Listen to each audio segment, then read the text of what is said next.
everyone. Today I have with us Lusine Mirzoyan. I love pronouncing Armenian names and I always get it wrong, but I think we've been practicing. So Lusine is a dear friend. We've known each other for a few years now, worked together on a few projects. You're also a member of my club and really a great inspiration here in the business world in Cyprus. She's the director of Vestnik Kipra, and I'm going to let her tell us all about what she does, how an Armenian girl ended up living in Limassol, Cyprus, and doing so much for all the communities, but especially the Russian community. So it's quite an interesting story. So welcome, Lusine. Thank you, Farah, and it's a pleasure to be here. You know, I'm a big fan of your podcast. So, how an Armenian girl end up in Cyprus? It's a really long story. So, I'll just Give the basically give you synopsis. yes. So, I was born in Armenia, in a place called Artsakh or Nagorno-Karabakh, that is probably most known to the world as Nagorno-Karabakh. Unfortunately, now it's not Armenian anymore. So 1 year ago, Armenian population was forced out from there. So today my family lives in Yerevan, in the capital of Armenia. I was in Artsakh up to 21 years old. So I grew up there, I was raised there, and I was just I always knew that I want to go abroad to study, basically, because Artsakh is a really small place. I always compare it with Cyprus, but without sea. It was a small community, and growing up there, I kind of knew what will be your path. Like, if nothing extraordinary happens, you grow up, you go to school, you go to university, you get a job, you get married, you have kids, and basically you know your life. So I was always thinking, okay, what else is there? Maybe I want to actually explore my potential. So I always had it in mind to go to Cyprus, to abroad, and I ended up in Cyprus. That's a really long story. I mean, it was probably the most scariest thing I ever did, but also the best thing. But how did you decide Cyprus? I mean, from all the places, like what was Uh, it? Actually, I wasn't going to abroad so much. So I was always like mom is daddy's girl. I was always homey, and we actually went to abroad a couple of times. I was dancing back then in a dance group. It was Armenian folk dance ensemble. So we visited Wow. France, we visited Greece, and I think that's when I really liked Greece. It was in 2006, so before crisis and all that. So I really liked Greece, and I was like, okay, this is a country I probably would come to study and live, because for me it was important not just to go for studies, but also the country that I would be comfortable in. So I was planning to come to Greece, but then my friend told me, look, without any Greek, it will be really difficult. So why don't you try Cyprus? Because she was studying here in a school called Melkonian in Nicosia. It's closed down. And I said, okay. So I started researching. I found a university. It was Intercollege back then, now University of Nicosia. But then I came to my parents like, okay, look, I've decided. I already had first education in Armenia. I studied management. So I was thinking, okay, the second education I will get in Cyprus. But the question was how? I mean, it was a private university. We had to pay, and we sat down with the family, and they decided. They said, "Look, we're not going to stop you because we don't want you to blame us if something goes wrong in your life. We don't want to hear one day you say, if you let me go to Cyprus, you know. So go. What we can do is to help you as much as we can." And they actually, like I like to say, they bet our house on me. So Wow.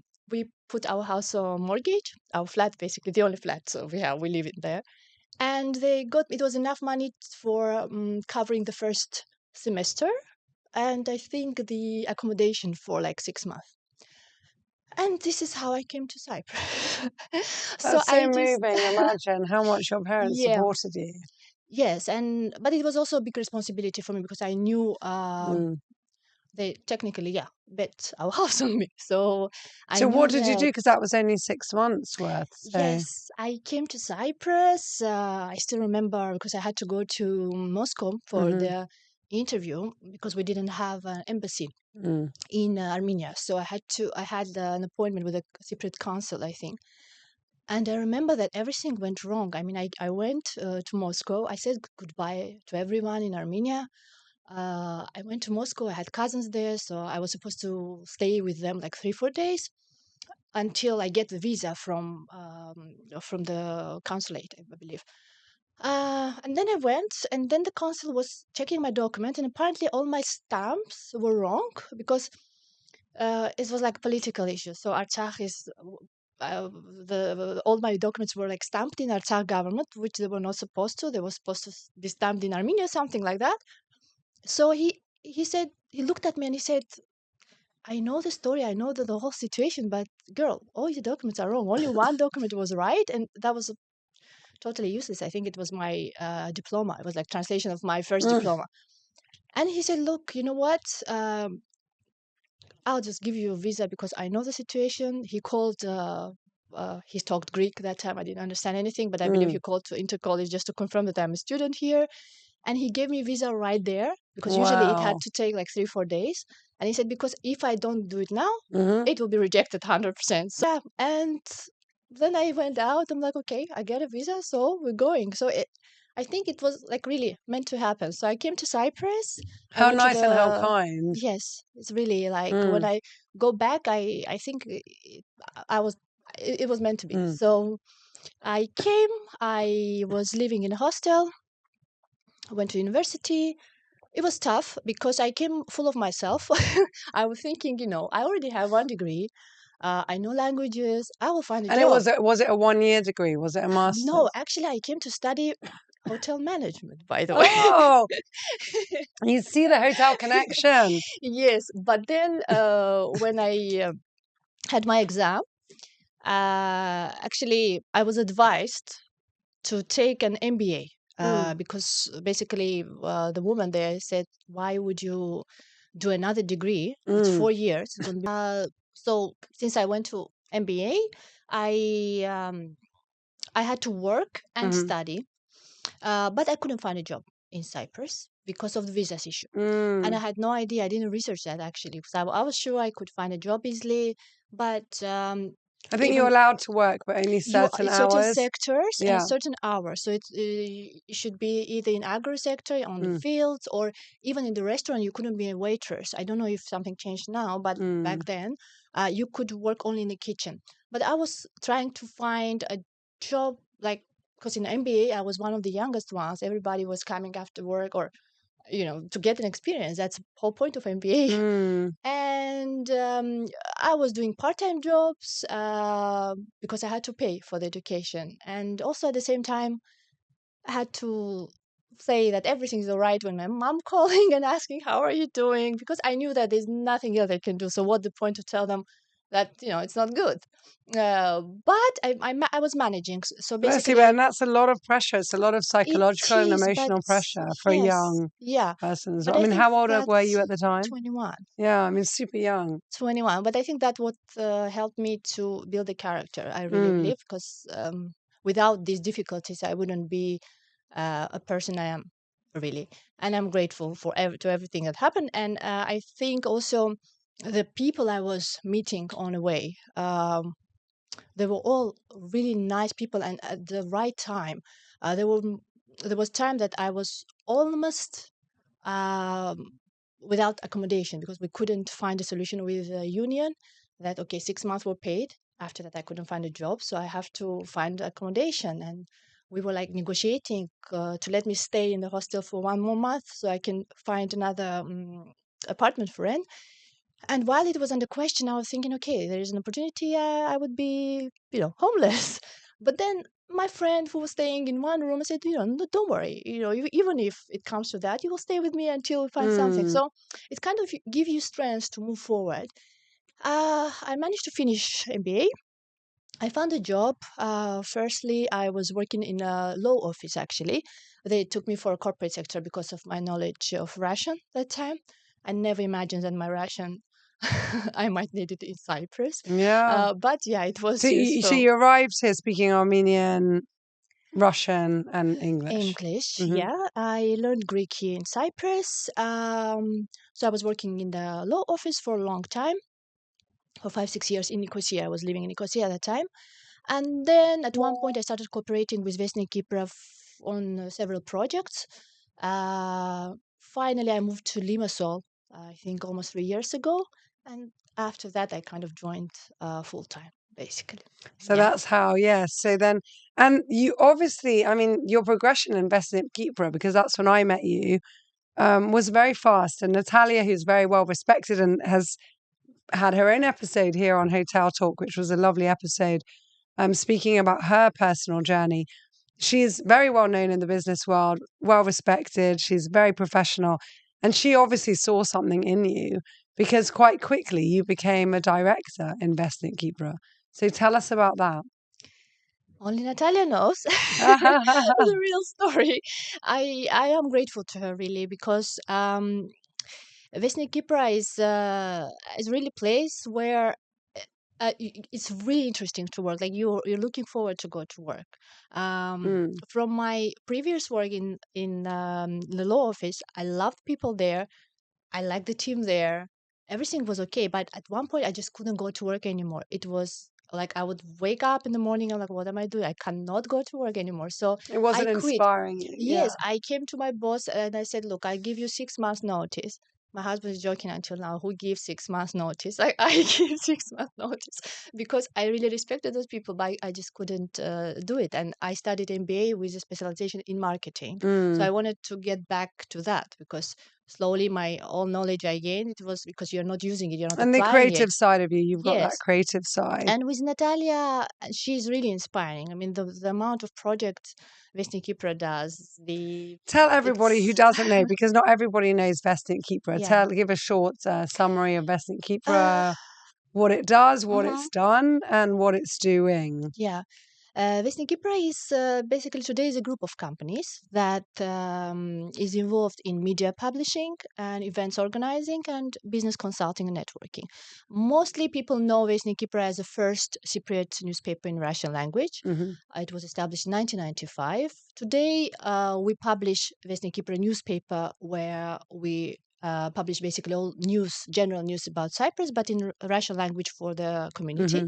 We have a business magazine called Successful Business, which is business publication, and I believe it's the only business analytics magazine in Russian language. And we are also organizing a number of events for expat community and Russian-speaking communities, B2C, B2B. Among them is Health and Beauty Forum, who Yes, you which I was a know very speaker at well. You are last a hosting time. Yeah. speaker every year. We have Galaxy of Talents coming up. It's a children festival, children concert. It's going to be in Nicosia, 15 years. We are celebrating this year. We're having legal conference on 10th of October Hmm. very soon. Investment conference is also one of them, and then also a variety of small events for the community as well. It's amazing. Yeah. Yes, never stops, never stops. So I know that Natalia was changing a little bit uh, the road, let's say, for Vestnik Kipra, from lots of the big events. She was going to concentrate on some others. How are the developments going, and where do you see your role in the company Mhm. moving forward? Basically, yeah. Natalia started changing it because things changed after COVID. Before Hmm. COVID, Vesnik used to organize 30 events per year, which Which is is a lot. insane. Yeah. Yeah, After COVID, I mean, during COVID, from 30 to go to zero, yeah. and it was really, really tough times. And I admire Natalia how she actually managed to float. I wasn't Mm. that time in Vesnik, but I mean, it's It's survival. crazy. I mean, it's No every advertising, it's no events. not even. It's more than one every 2 weeks. I Yes, mean, yes, yes, yeah. imagine. And that's the main income for the company Hmm. because you don't really get income from publishing nowadays. Hmm. So after that, we started focusing on small events. That's why we brought our main events back, the ones I mentioned before. Hmm. Uh, Now we are also thinking that, okay, maybe at one point, some print publications will disappear. I think it's a future. Uh, but we are focusing on the events that that are kind of like a bridge from Cyprus to expat communities, and we are also doing some small events. between Cyprus and other countries. Like we did Cyprus Armenia Forum. We took a small delegation from Mm-hmm. Cyprus to Armenia to explore some, relations possibilities of cooperation, and it was actually a very successful event. So we are thinking to repeat it again next year. We are thinking to bring business community from other countries to Cyprus, and make some small events here. So this is in terms of developing Cyprus, like bilateral Mm. relations. When it comes to the Russian-speaking community, we will focus on more events for them to basically, rather than having these big events and conferences, which I think they're not really interesting anymore. To attend a conference and hear the presentation, or like long conferences are not popular anymore. Time's changing. So we're going to go to that direction Mm-hmm. to remain the Interesting. Yeah, bridge, keep. but also to keep focused on giving more value to the community. So fast forward from when you left Armenia as a young 21-year-old and came to study, what then happened? Did you I mean, obviously, you've managed to do very well in your career. Your parents, unfortunately, now are refugees. So that's, again, emotionally, psychologically very um, Challenging, yeah. challenging, is to say the least. So, how are they now? Did you manage to pay them back? Are they still?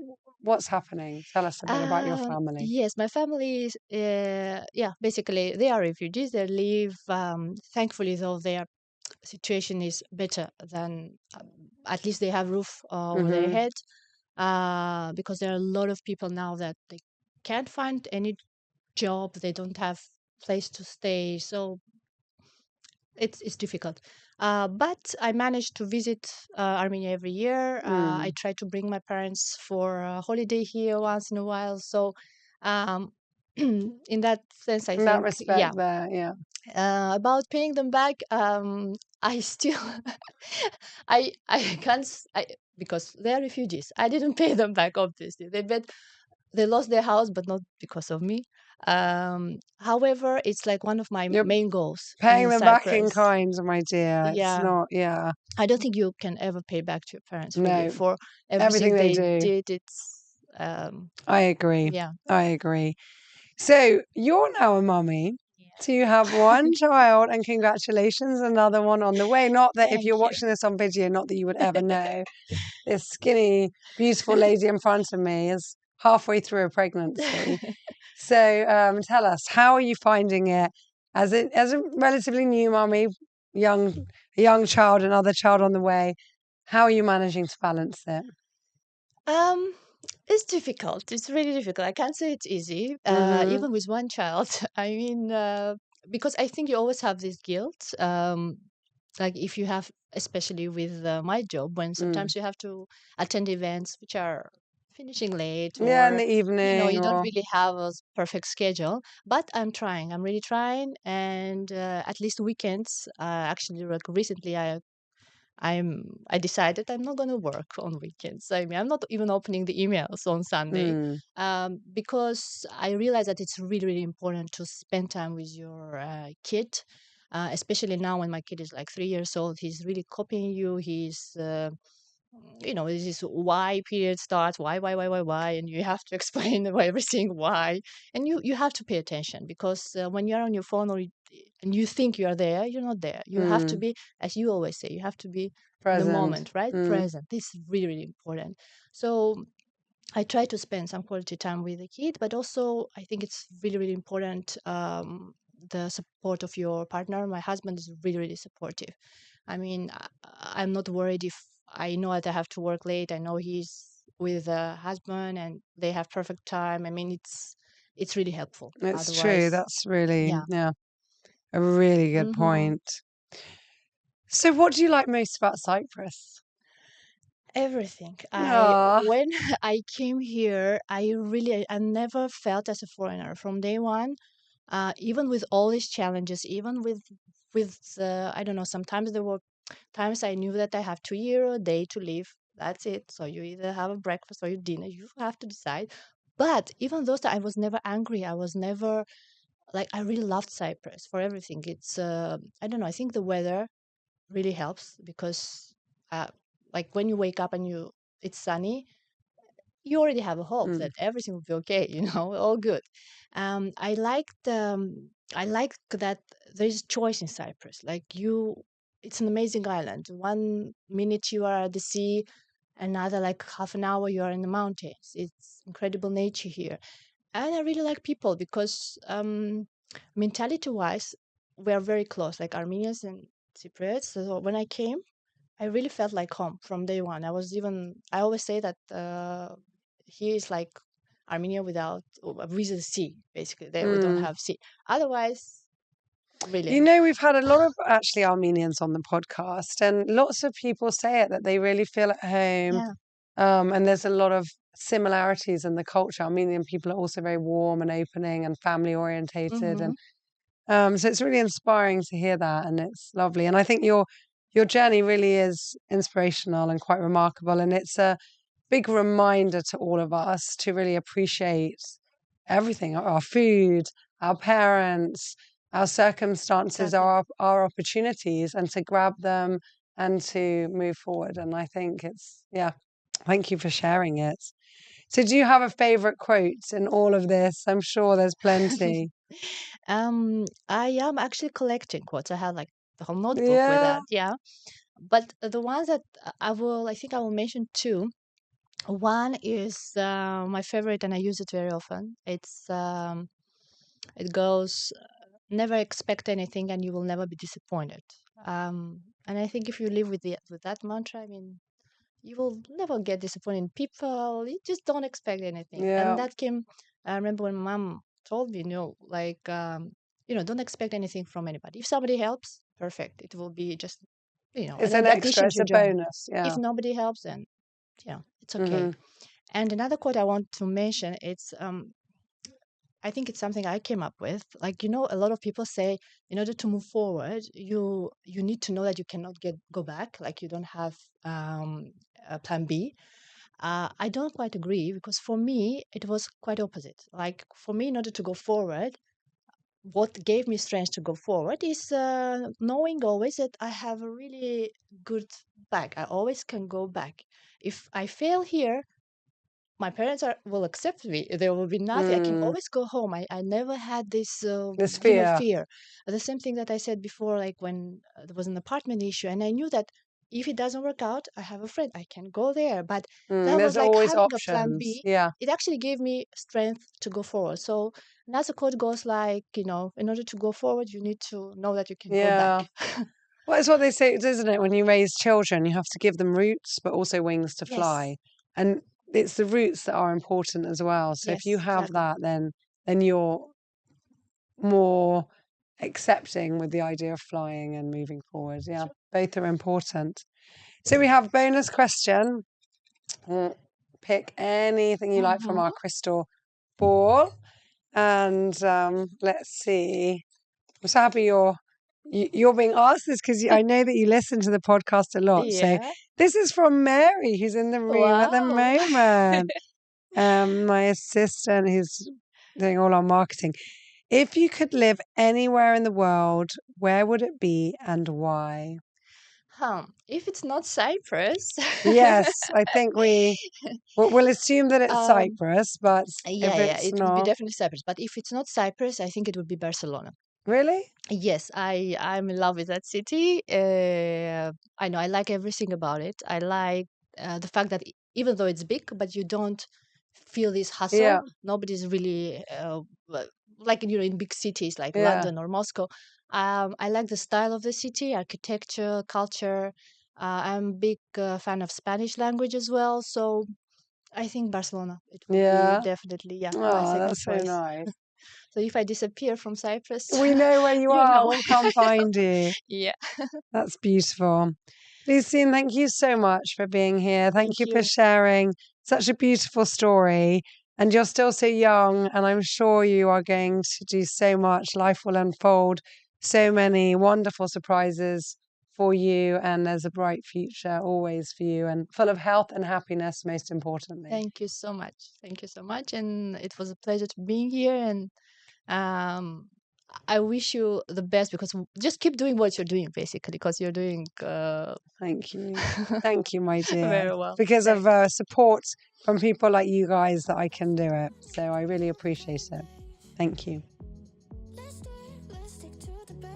Thank you for listening, and don't forget to hit that subscribe button because it helps us more than you may realize. If you are planning on coming to visit us at St. Raphael Resort and Marina, feel free to email our reservations team quoting Hotel Talk and receive an exclusive offer just for you. We look forward to seeing you soon, hearing your feedback about our show, and producing many, many more interesting episodes just for you, our listener, and our valued guest in mind. Thank you so much, and take care.